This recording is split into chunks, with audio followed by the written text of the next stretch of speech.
दोस्तों, हमारे पिछले वीडियो में हमने डिस्कस किया था कि आखिर क्यों कंपनीज जो चाइना से मैन्युफैक्चरिंग एज वेल एज अपनी असेंबली यूनिट्स को शिफ्ट कर रही हैं, वो इंडिया से ज्यादा वियतनाम को प्रेफर कर रहे हैं as there next manufacturing destination.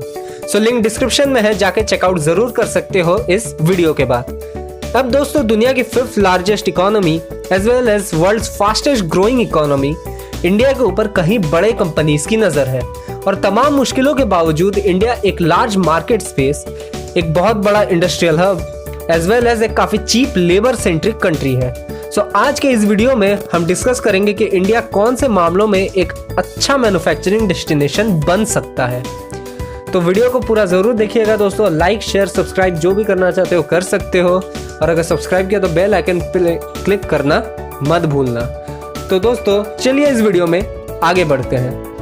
दोस्तों, RCEP का मतलब है रीजनल कॉम्प्रिहेंसिव इकोनॉमिक पार्टनरशिप, और ये दुनिया का लार्जेस्ट फ्री ट्रेड एग्रीमेंट भी है, जिसे 16 देशों को साइन करना था, बट सिर्फ 15 देशों ने ही इसे साइन किया था। इस एग्रीमेंट में China, Japan, south Korea, New Zealand, Australia जैसे बड़े और सारे आसियान देशों ने मिलकर साइन किया है। इस एग्रीमेंट के मुताबिक जो सामान किसी देश को दूसरे देश भेजना होता था तो वहां इंपोर्ट ड्यूटीज लग जाती थी, बट अब इस FTA के साइन होने के बाद इन 15 देशों में फ्री फ्लो ऑफ ट्रेड हो पाएगा, एज ये FTA इंपोर्ट ड्यूटीज को लगभग खत्म ही कर देती है। लाइक 80 to 90% जो कॉस्ट है, टैक्स है, वो कट हो जाता है इसमें। बट दोस्तों, जो 16th वाला देश है जिसने इस एग्रीमेंट पे साइन नहीं किया, वो इंडिया है। दोस्तों, अब समझते हैं इंडिया इससे पीछे क्यों हट गया। दोस्तों, इस फ्री ट्रेड एग्रीमेंट के वजह से हर देश अपने गुड्स को दूसरे देशों में डंप करने लगेगा, और यहाँ डंपिंग का मतलब कचरा डालना नहीं है दोस्तों। यहाँ डंपिंग का मतलब है ज़्यादा से ज़्यादा चीज़ों को एक्सपोर्ट करेगा और इंडिया को उसे इंपोर्ट करना पड़ेगा। इंपोर्ट ड्यूटीज़ कुछ है ही नहीं, मेन जो ट्रेड बैरियर है दोस्तों टैक्स का, वो तो यहाँ पे हट ही गया है। अब कोई भी देश जितना मर्जी अपना सामान एक दूसरे देश में भेज सकता है, और इंडिया की हालत ऐसी है दोस्तों कि चाइना से हमारे यहाँ जितना सामान आता है उसमें अगर और ये लोग ज़्यादा से ज़्यादा डंप करने लगा चाइना यहाँ पे, लाइक चाइना, जापान, वियतनाम सब इंडिया में electronic goods, iron and steel ये सब डंप करने लगे, ऑस्ट्रेलिया और न्यूजीलैंड एग्रीकल्चरल इक्विपमेंट्स और क्रॉप्स को इंडिया में डंप करने लगे, और सबसे ज़्यादा तो यार चाइना ही डंप करता है इंडिया में। तो दोस्तों, आप समझ सकते हो कि इतने लार्ज अमाउंट्स में जो इंपोर्ट्स होने लगेंगे इंडिया में, इससे इंडिया एक तरीके से चाइना जैसे देशों का गुलाम बन जाएगा बिजनेस में, as iron and steel production, electronic goods production, agricultural sector सब पे ताला लग जाएगा इंडिया में। ऑब्वियसली दोस्तों, इसमें दाम काफ़ी कम हो जाएगा इंडियन गुड्स का, मतलब जो भी बाहर से आएंगी वो जनता को काफ़ी कम दामों में मिलेगा। बट दोस्तों, इसका एक डीमेरिट ये है कि इंडिया अपने स्टार्टअप्स, अपने फार्मर्स, अपने इंडस्ट्रीज सब में घाटे में चले जाएगा, और दोस्तों एक्सपोर्ट रेट्स गिर जाएंगे और ट्रेड डेफिसिट बढ़ने लगेगा, जिससे इंडियन इकोनॉमी चाइना जैसे देशों के हाथों में चली जाएगी।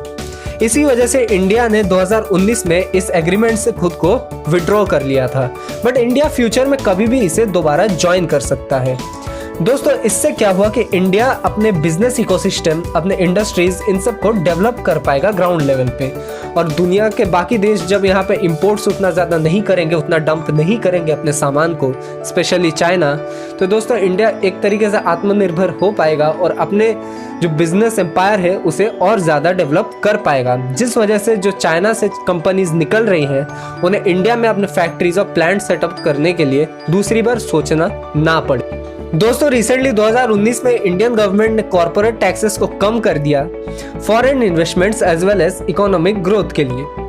ये tax cuts again different factors पे, कंडीशंस पे डिवाइड हो जाती हैं, जिस वजह से फॉरेन कंपनीज के लिए इंडिया में अपनी मैन्युफैक्चरिंग यूनिट्स को सेटअप कर पाना और ज़्यादा आसान हो जाएगा।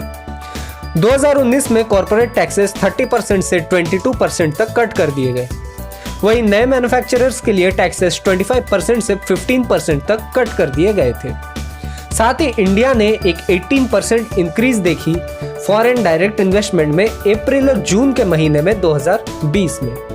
अब बात करते हैं दोस्तों, कौन से कंपनीज इंडिया शिफ्ट हो चुके हैं, होने वाले हैं या हो सकते हैं नियर फ्यूचर में। जर्मन फुटवेयर ब्रांड वॉन वेल्क्स ने अपने प्रोडक्शंस इंडिया में शिफ्ट करना स्टार्ट कर दिया है और वो अब अपने प्रोडक्शंस को आगरा में कंटिन्यू करेंगे। सैमसंग ने भी अपने mobile as well as television production plants को इंडिया शिफ्ट करने का डिसीजन ले लिया है with an estimated investment of 4,825 crore rupees. Apple के सप्लायर फॉक्सकॉन ने इंडिया में $1 बिलियन तक के इन्वेस्टमेंट्स के प्लान्स बनाए हैं अपने प्रोडक्शंस को चाइना से इंडिया शिफ्ट करने के लिए। एप्पल के मैन्युफैक्चरर विस्टर्न ने एप्पल की जो फैक्ट्री है उसे यहाँ इंडिया में सेटअप तो की थी, बट उनके कुछ गलतियों की वजह से उन्हें आज भुगतना पड़ रहा है after that vandalism at the Karnataka iPhone facility. But दोस्तों जल्दी यहाँ पे सेंटर ने स्टेप इन करके इस मैटर को सुलझाने का फैसला कर लिया है। साथ ही दोस्तों पेगाट्रॉन जो कि एप्पल के मेन असेंबली करते हैं, उन्होंने भी चेन्नई में अपने प्रोडक्शन स्टार्ट करने का फैसला कर लिया है।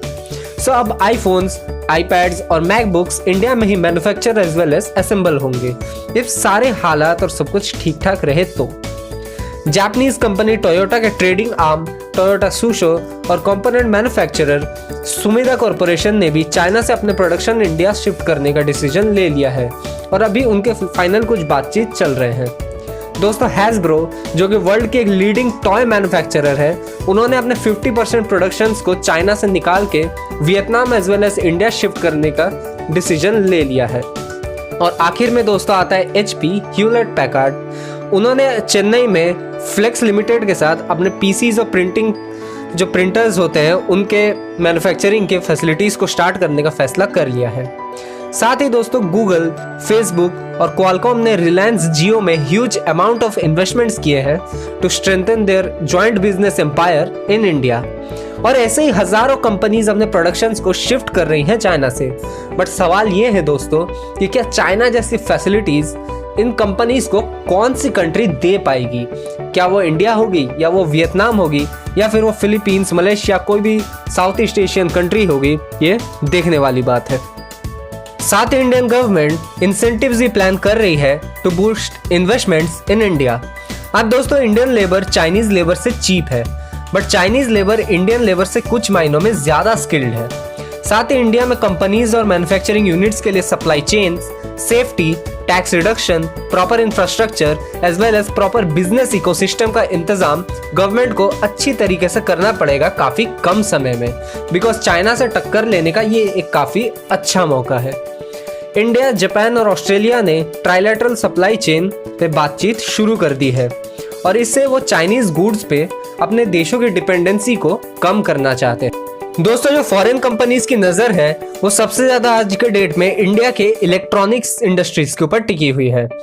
एज इंडिया में ऑलरेडी मोबाइल फोन्स की असेंबली काफी लार्ज अमाउंट में होती है।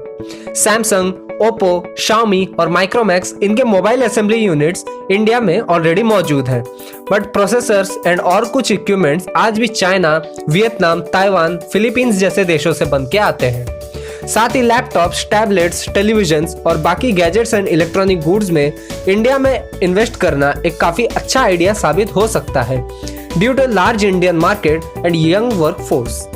दोस्तों प्रोसेसर्स की मैन्युफैक्चरिंग इंडिया में कर पाना थोड़ा मुश्किल हो सकता है कुछ रीजंस की वजह से, बट दूसरे कंपोनेंट्स इंडिया में आराम से बन सकते हैं, जिस वजह से फॉरेन टेक जायंट्स की नजर इंडिया की तरफ हमेशा ही मुड़ती रही है और ये उनके लिए काफी अच्छा मौका है इंडिया में अपने इन्वेस्टमेंट्स को जमा लेने का। सो दोस्तों इतना ही था इस वीडियो के लिए। अगर आपने मेरी पिछली वीडियो नहीं देखी है तो लिंक डिस्क्रिप्शन में है, जाके चेकआउट जरूर कर सकते हो।